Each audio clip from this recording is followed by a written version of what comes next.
It's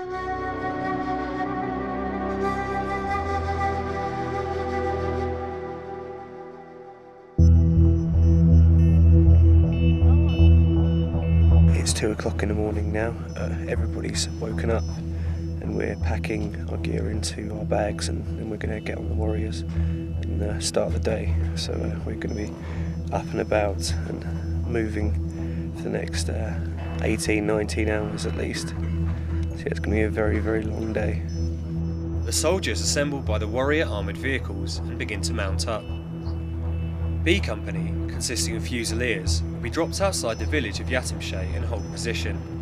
Once they're in place, C Company of the Royal Welsh and the Afghan security forces will clear the south of the village, known as Objective Silver. Once that's done, B Company will then push into the heart of Yatimshay, known as Objective Gold, and clear it of any enemy.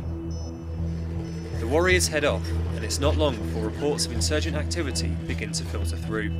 Right, so far we've only just begun, but we've had several reports of Taliban sighted already. We've dropped a couple of bombs on them, and we've got reports of them preparing to attack us, so it does seem that they are in the area.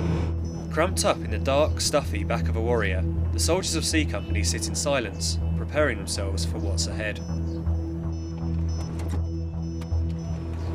As the sun begins to rise, the Warriors stop and the troops begin to dismount.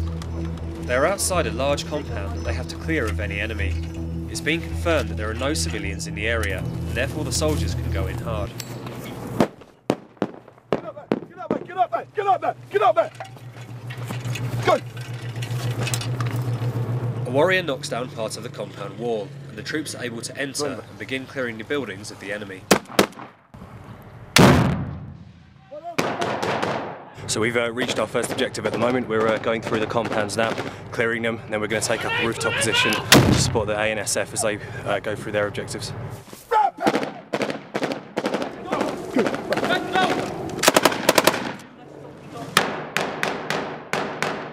The area falls silent, and the soldiers climb onto one of the roofs in the compound to provide cover for the Afghan forces as they begin to clear the south of the village. A radio message comes through. Boys, just come over the net, so the Taliban commander has been killed and the rest of the Taliban have moved out to Yatimshay. It's seen that the 2,000-pound bomb that was dropped on a Taliban position before had killed their local commander, causing the rest of them to flee in disarray. In the hastily abandoned compounds, the soldiers find primitive night vision devices, writing utensils and also bombs and bomb-making equipment. There have been reports of booby traps littering the empty compounds, and several suspect packages are discovered. We came in red. Objective now clear. However, on the subsequent follow-up clearance, now found a possible IED in this location here. Just gone to as far as confirming it. Now we'll record it and then obviously pass it up the chain of command for subsequent taskings, i.e. EOD coming in to clear it. With the compounds emptied of any enemy, the soldiers from the Royal Welsh are able to support the Afghan security forces in the south of the village.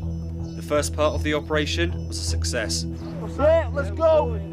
It was now B Company's turn to push into the spine of compounds that run through the centre of Yatimshay. Progress is slow and the temperatures are high. We believe that the Taliban have completely left the area now. They've run away.